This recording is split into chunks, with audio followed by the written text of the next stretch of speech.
Nigel, a first defeat of the season in the league on home soil. What's your thoughts? It's obvious the goal we conceded after 90 seconds or whatever cost us a game today. That goal, a decisive goal, was most uncharacteristic of Mansfield, wasn't it, defensively? Yeah, maybe a little bit of, I don't know whether complacency is the word, sloppiness or whatever crept in. The reason we've got the best defensive record in the league is we don't give goals away like that. The ball's in our penalty area, it goes, it's cleared. No second thoughts, questions or anything like that. The ball is cleared, whether it's 90 seconds in or 90 seconds to go. That's been our principle and why we haven't conceded. Maybe one or two getting carried away with the result last week at Stockport. We certainly weren't, staff-wise, and we knew that this would be a harder game in lots of ways. From then on in, what did you make of the display? I thought after the first 20 minutes we got okay.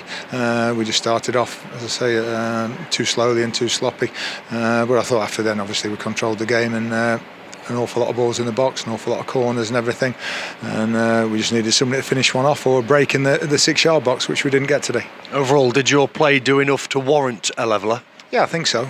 But when you give any team a 1-0 lead almost from the kick-off, from the start of the game, well, it doesn't half incentivise them and really gives them something to hang on to. Because they scored so early, just after a minute, how did that affect the course of the match?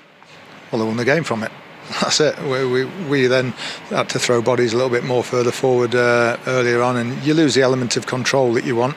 At 0-0, we'd keep a little bit more composure, but you have to put the ball in the box when you're 1-0 down with 10 or 15 minutes to go. 0-0, you might create a better chance. I suppose, though, looking from the other side of the coin, you could say you've still got a lot of time to get something from the contest. Yeah, you have, but as I say, you're still chasing that. It is like starting the game 1-0 down, and it's difficult. We've had plenty of times where we've gone and won away on the road, where we've got a goal and hung on to it.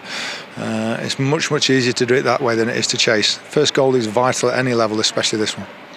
You had a real chance, a double chance on around about 34 minutes, didn't you, with I think it was George Maris and then Stephen Quinn. That was a real good opportunity within the space of 40 seconds to get an equaliser. Yeah, plenty of situations today. What you'll find is the opposition throw themselves in front of the ball twice as much and twice as brave as they would if they were 0-0 or whatever, or 1-0 down. That's human nature. And at 0-0, the other thing, it's amazing how many people just relax a little bit more in front of goal when it's 0-0 rather than being behind.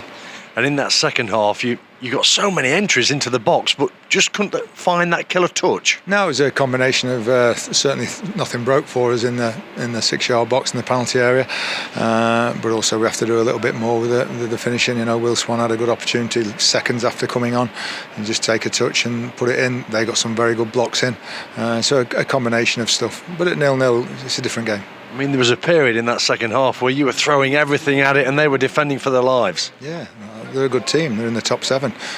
We knew this would be a much more a different game to last week, and in lots of ways a much more difficult one. Aidan Flint went up in the last 15 to 20 minutes. Were you looking for a different type of approach in those moments? Well, we just thought we were getting so many crosses in and so many balls coming from wide areas that we might just put one on his head.